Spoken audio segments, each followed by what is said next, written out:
Have you ever wondered how one small startup managed to destroy the biggest video rental company in the world? Today, watching a movie is as simple as opening an app. You can instantly choose from thousands of titles on your TV, laptop, or phone. But just a few decades ago, things were very different. If you wanted to watch a newly released movie, you drove to a video rental store. For millions of people, that store was Blockbuster. At its peak, Blockbuster operated thousands of locations around the world. On Friday evenings, families filled its aisles hoping the movie they wanted was still available. But there was one thing everyone hated. If you forgot to return your movie on time, you paid extra. Those fees eventually became one of Blockbuster's biggest sources of revenue. That created a strange problem. The more convenient the experience became for customers, the less money Blockbuster made. Then in 1997, two entrepreneurs, Reed Hastings and Mark Randolph, founded Netflix. Instead of opening stores, they built a website where customers could order DVDs online. A few days later, the movie arrived in the mail. After watching it, customers simply returned it in a prepaid envelope.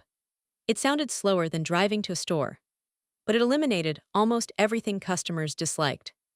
No searching empty shelves. No driving across town. No waiting in line. And most importantly, no late fees. Netflix had completely changed the incentive. Blockbuster earned more when customers made mistakes. Netflix earned more when customers were satisfied. A few years later, Netflix introduced another major innovation. Instead of paying for every rental, customers paid one monthly subscription and could rent as many DVDs as they wanted. Today, subscriptions are everywhere, from music to software. Back then, the idea was unusual. But customers loved knowing exactly how much they would spend each month, while Netflix benefited from predictable monthly revenue. As Netflix quietly grew, Blockbuster remained confident. The company had thousands of stores, a famous brand, and enormous profits. From the outside, Netflix looked too small to matter.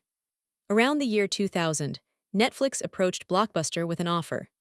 Netflix would run Blockbuster's online business, and according to multiple accounts, even offered to sell the company for around $50 million. Blockbuster declined.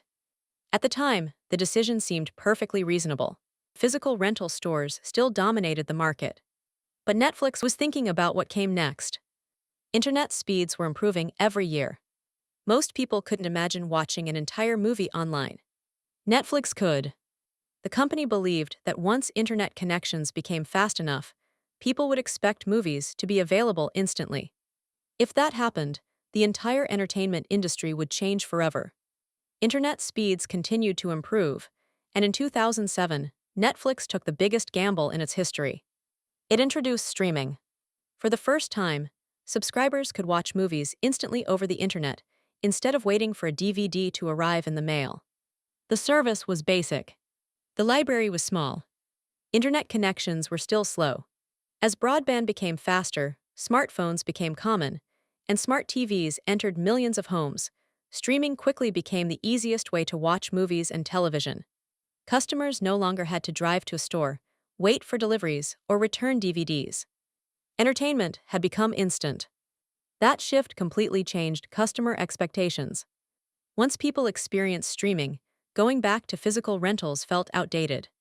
Blockbuster eventually responded with its own online rental and streaming services. But by then, Netflix had already built a massive lead. The problem wasn't that Blockbuster lacked talented employees. It was trapped by the business model that had made it successful. Changing a profitable company is difficult, especially when the old system is still generating billions of dollars. While Blockbuster tried to protect its existing business, Netflix kept improving its new one. Every update made watching movies just a little easier. Recommendations became smarter. Streaming became faster. People could start a movie on one device and finish it on another. Individually, those improvements seemed small. Together, they completely changed how people consumed entertainment. Eventually, every major media company followed Netflix into streaming. The entire industry shifted in the same direction Netflix had predicted years earlier. Today, renting a movie from a physical store feels almost unimaginable. What once required a car trip and careful planning now takes only a few seconds. Netflix didn't invent movies. It didn't invent television. And it didn't invent the internet. Its greatest innovation was understanding that convenience could become a competitive advantage. It removed late fees. It introduced subscriptions. And it embraced streaming before almost anyone else believed it would become the future. The story of Netflix isn't just about technology. It's about recognizing changing customer expectations before everyone else.